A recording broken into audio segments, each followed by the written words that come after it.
Hello and welcome to Study English IELTS Preparation. I'm Margot Politis.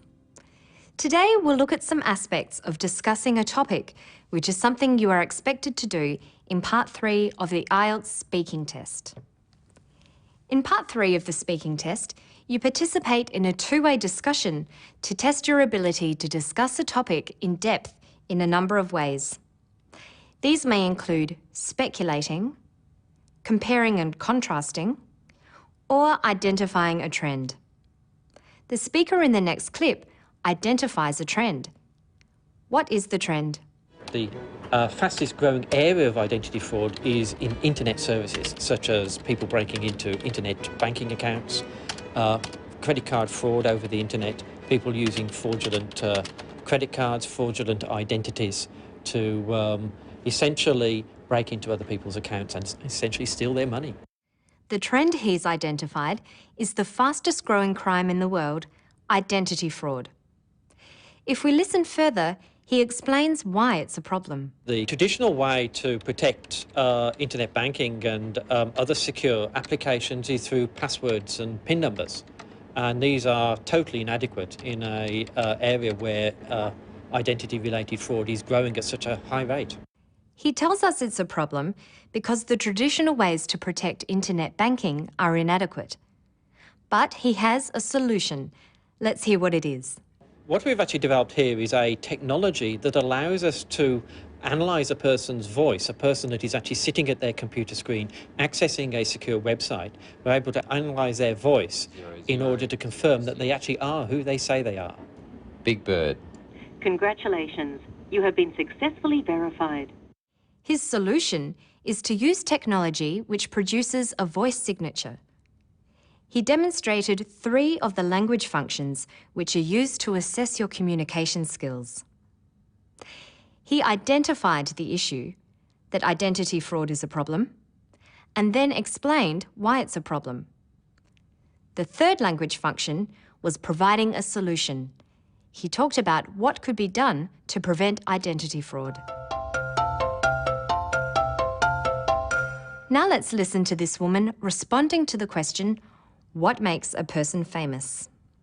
I think there are different ways to see what makes a person famous. One is the publicity and the marketing around a person. But I don't think that's the real, honest way to be famous. I think if I have to choose, I'd rather be famous for being honest, for being kind, and for trying to help and solve conflicts or problems in the world, instead of being on the cover of a magazine. So, my characteristic for a famous person, I will go for honesty and kindness. She shows that she understands the question by incorporating it into her response at the start. By repeating the question, she is clarifying the topic. I think there are different ways to see what makes a person famous. The question is designed to see if you can identify. She identifies what she believes makes a person famous: publicity and marketing. She uses the listing word one to make this clear and to logically link her first sentence with the next. I think there are different ways to see what makes a person famous.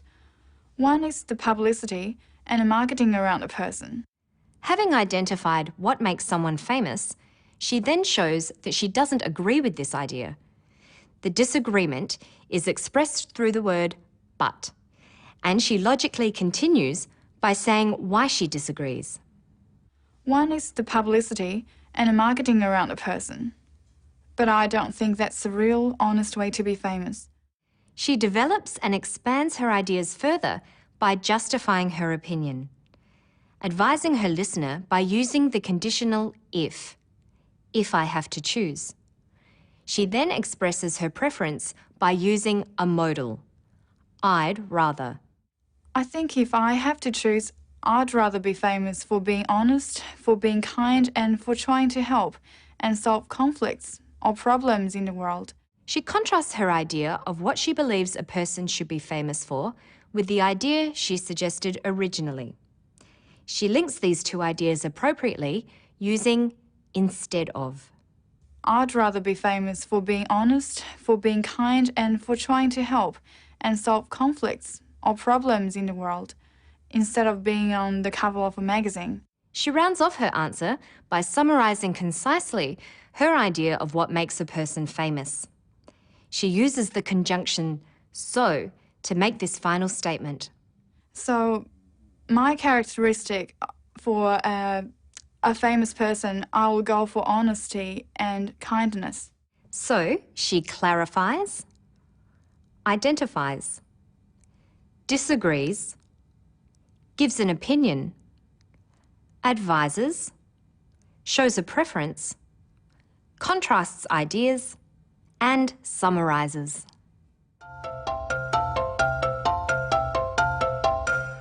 In order to respond fully, appropriately, and coherently, there is a number of skills you need. You should be able to quickly recognise what the question is asking. A do you think question, such as, do you think there is too much violence in films today, needs a reply that gives your opinion. A question such as, what makes a person famous, requires you to identify. Look at this question.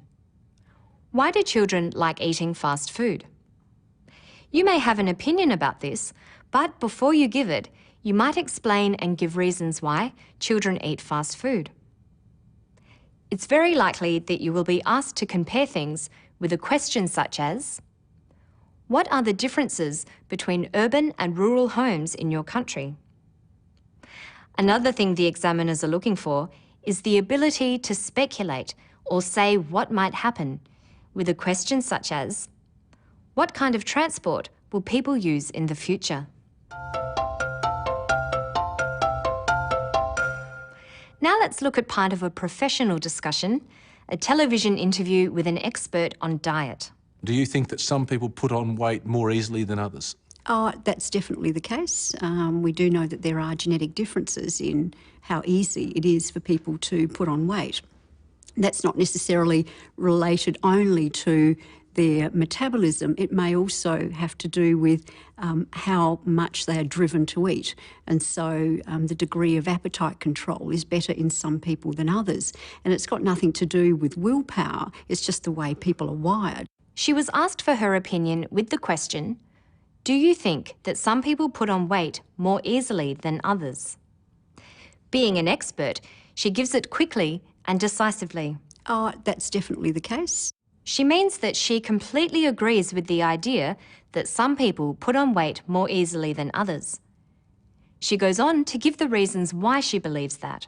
We do know that there are genetic differences in how easy it is for people to put on weight. That's the first reason.